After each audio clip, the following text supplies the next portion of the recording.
Hey everyone, this is Rob over here at BuneBape, and I hope you're having an amazing day. Today I'll be bringing you all another New World video, and this one is going to be a follow-up for the Moneymaker video that I made recently on my top 4 favorite ways of making money currently for all skill levels. So this is going to be addressing the mining for gems money making section, and I wanted to go through and show everyone the routes that I use for mining a lot of silver, gold, and platinum.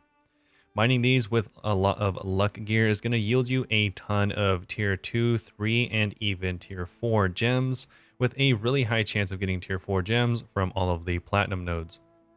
So I hope that you enjoy this video and it does help you out. I'm going to be going in depth on all of the different routes in just a second. If you do enjoy this video or it does help you out at all, please make sure to leave a like and subscribe. Also, if there are any other routes that you think I should check out, let me know down in the comments below, as well as if I did mess up anything. So now that's out of the way, let's jump straight into the first route. Alright, so here we are. Just like the start of all my other route videos, I'm going to be showing you the route from a map view just so you can get a really good look of what it looks like. I should also have some video of all the routes playing in the background. And just make sure that I'm not going to be showing you the entire route for all of them, as this video would be practically an hour long. But just make sure whenever you do go on any of the routes, you're checking above and below all of the different rocky areas, as that's where usually most of the nodes are. So for our routes, I'm going to be going from the lowest level to the highest level zones, starting with Cutlass Keys. So Cutlass Keys is a great area down here all the way in the southwest. Here you can find a ton of silver as well as gold. Usually after doing a route like this, you can find upwards of 2,000 of any of the ore, and of course a few gems if you're lucky. So for the route itself, we're going to be sticking along again all of these cliffs edges. So you're going to start here in the Cutlass Keys settlement. Then you're going to head north around all of these rocks down here. There's also going to be a cave right here, as you can see, Bright Eye Den. There can be a lot of silver in here, as well as an elite enemy, so make sure that if you are lower level, you take some caution and maybe avoid this area.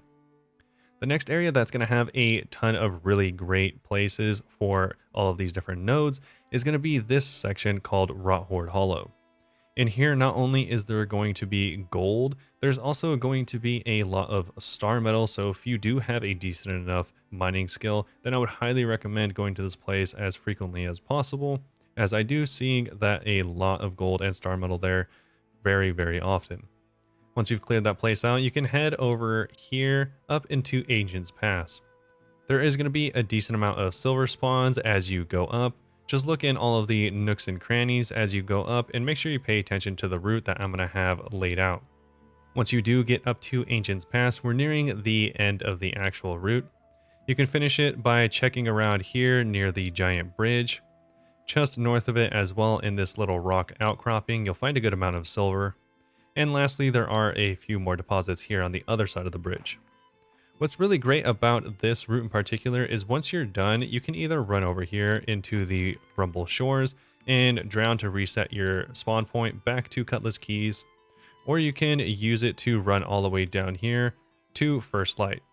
It's a really short run, and luckily for me, First Light has a really high level stone cutter there, which is great for fusing all of the gems. Speaking of fusing gems, that is going to be one of the main ways you make money with this method. So make sure to stick around to the end, or check the timestamps down below to skip there, as I will have some information on how to fuse gems. Also, just to make sure that no one gets lost, I am going to have a picture with the route laid out on every single one of the locations that we go over, with large circles on where the deposits are likely to be. Hopefully, if you want to actually run the same exact route, then you can go ahead and pause the video whenever this image does show up. Again, it'll be after every single route is explained. So for my next two spots, they are much higher level, and these are going to have a decent chance of spawning platinum around the area. But for this first spot, I mainly am looking for gold. That being said, there are a few platinum deposits deeper into the cave that I'm going to be talking about. But here in Great Cleave, we're going to be looking just west of East Burn Outpost. This place here called Defiler's Excavation in Deep Cut is going to have a massive amount of deposits. It's great because it is essentially all in one spot because it is a mine. You're going to be able to find gold along this ridge as soon as you leave the outpost. And then once you make your way over into Deep Cut, I like to run around the outside as because there is a lot of gold that spawns out here just in the plain open. So make sure to search high and low as this does have a lot of elevation changes. Once you get into the actual cave itself in here, this loop area, that's where you're going to find a lot of gold, but also a few deposits of platinum, which, like I said in the beginning of the video, is where you're going to find your high level gems, such as your brilliant diamonds and onyxes. Luckily, this route is very short and small. You can simply run around here and be done and move on to whatever else you're doing or another route.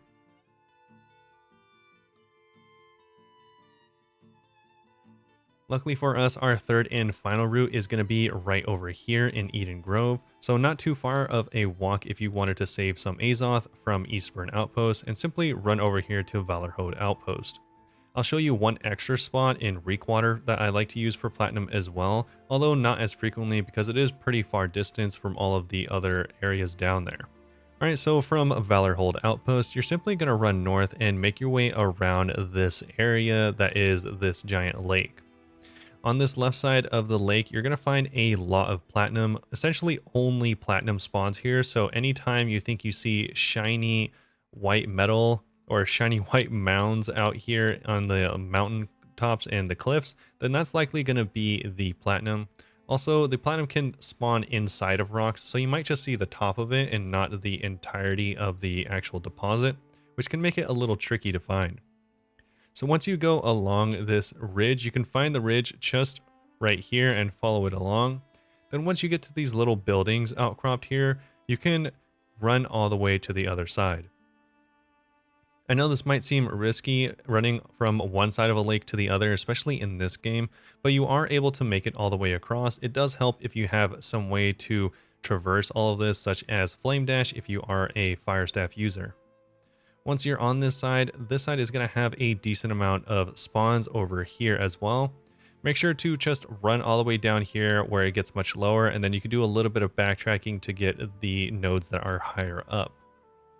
Once you are done here, you can run all the way back to the outpost. It's a nice, small, compact circle, so it shouldn't take you too long. The only downside of platinum is it does have a 30 to 45 minute respawn time. So while there is a really good chance you're going to find some really nice tier 4 gems here, it's not going to be too often and you're not going to be able to farm this on repeat.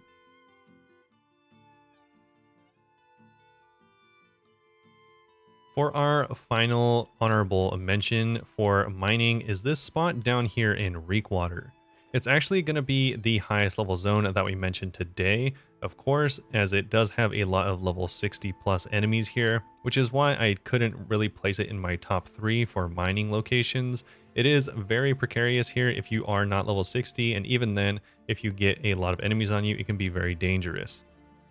Once you do teleport here, I do think South Pestilence Shrine here in Weaver's Fen is going to be the best spot to go to, which is, like I said, why I don't go here too often. It's not very close to any of the places I want to be, such as the settlement or any other shrines. If you are at the settlement though, it is not too far of a run. We're going to be mainly going over here to Skyview Repose. Once you're at Skyview, you're going to head over here to this landmark. I don't know how I haven't uncharted it. I've ran right past it a few times, but there's actually going to be a decent amount of platinum in here, as well as along this ridge and even into the actual location itself of Skyview Repose. Make sure to watch out for all of the archers and undead here, as they can be pretty hard hitting. Also, the other deposits are actually going to be on the entire other side of this location, which again isn't very ideal, but that's just how it ended up being. So you can find some platinum in this crevice as well as along this ridge line. Once you finish up there, there is a ton of gold spawns over here near the congregation. There's a lot of high level bears here, so I'd recommend just avoiding them. A lot of them like to stay inside of caves anyways. A lot of this gold that you're going to see over here actually spawns on top of the bear cave, so make sure to get as high as possible so you can see it. And there are quite a few gold spawns along this outcropping in this ridge here as well. Like I said, this isn't my favorite location by any means. It's just something that I have ran a couple times and have had pretty good success. Although, like I said, the enemies there are plentiful and hard hitting, so make sure to watch out.